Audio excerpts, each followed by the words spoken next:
Picture this.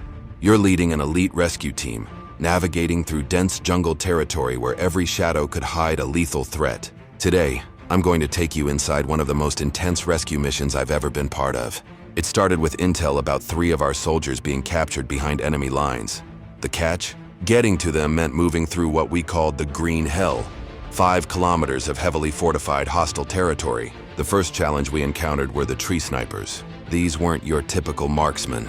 They'd constructed elaborate nests in the canopy, completely camouflaged, some 40 feet up.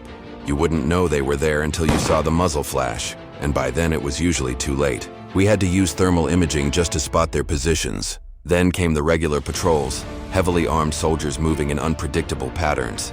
These weren't untrained militants. These were professional soldiers with years of combat experience.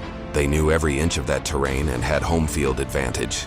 We had to time our movements perfectly between their patrol routes, sometimes waiting motionless for hours in swamp water up to our necks. The enemy had also deployed armed drones, small, quiet ones that could hover almost silently above the canopy.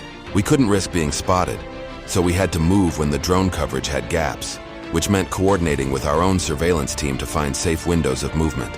But what really made our hearts race were the traps.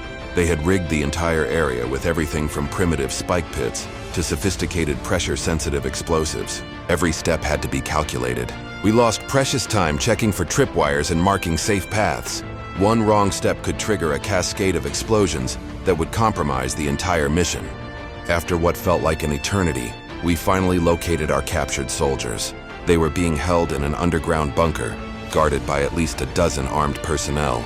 The extraction had to be perfect.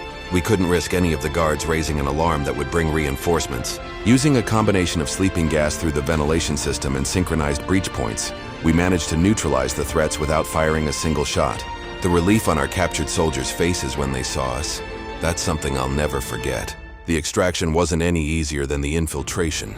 We had to carry 2 injured soldiers while still navigating all those same dangers in reverse. But this time, we had the added pressure of a pursuing force once they discovered the empty bunker. Against all odds, we made it back to the extraction point. All team members and rescued personnel accounted for. It was one of those missions that reminds you why we train so hard, why every detail matters, and why we never leave our people behind. Looking back now, it's clear that success came down to 3 things: meticulous planning, perfect execution, and most importantly, the unbreakable bond between soldiers who would risk everything to bring their comrades home.